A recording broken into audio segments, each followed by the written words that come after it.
Scatman's World.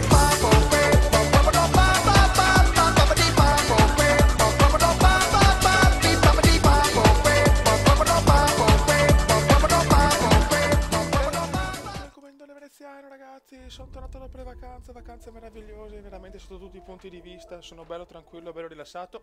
È solo fare un video così, dove non sono io a giocare, ma dove penso metterò l'autopilota, ma volevo farvi vedere un po' le caratteristiche grafiche di Project Car, ragazzi. Adesso che ho il PC nuovo che pompa alla grande, che in game senza fraps faccio tipo 1000 fps, con tutto super a cannone. Adesso bisogna vedere anche offline, cioè offline, sì, ciao, con fraps, però veramente ragazzi è una grafica, questo gioco sulla carta può diventare un gioco definitivo di macchine, ragazzi. Quindi buono, adesso voglio far vedere un po' la grafica con il sole, con il crepuscolo, con il tramonto e con la pioggia, ragazzi. Ci sarà chiaramente il pilota automatico, perché non ho coglioni di guidare, perché questo gioco qua per guidarlo devi tipo essere tipo concentrato a sbrega, anche se parli solo un secondo vai fuori ti ammazzi.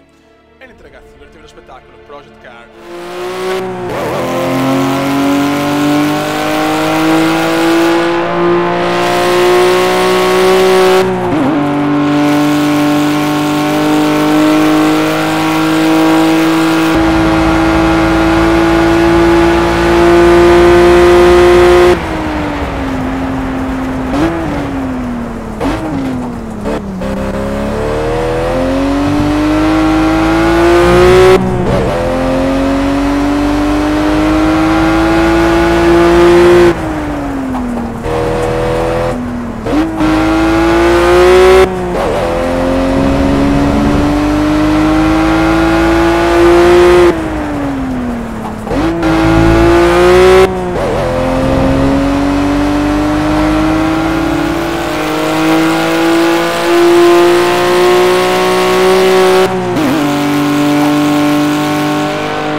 bestiale, cioè questo chiaramente sono i parametri con cui ho giocato, tutto, no, cazzo faccio, tutto super a cannone, eccolo qua dove c'è height, tutto al massimo, tutto ultra, anti-ares in cannone, tutto super ultra, proprio devastante.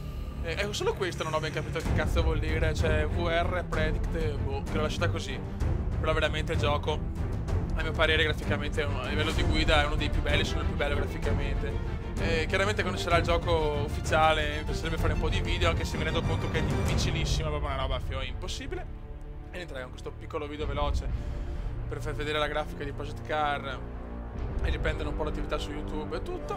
Adesso vediamo, mi piacerebbe fare qualche serie un po' particolare, un po' di nicchia, diciamo. Per esempio arrivo di ricominciare The Sims, adesso che ho comprato un po' di espansioni, vediamo. Comunque raga, sono il comandante veneziano, Project Car si vuole candidare come uno dei migliori giochi di guida degli ultimi anni, perché veramente grafica eccezionale, la modalità carriera sembra altrettanto meravigliosa. Raga, un saluto dal Commendone veneziano. Commenda veneziano, commenda veneziano, commenda veneziano, lo youtubers italiano. Commenda veneziano, commenda veneziano, commenda veneziano, lo youtubers italiano.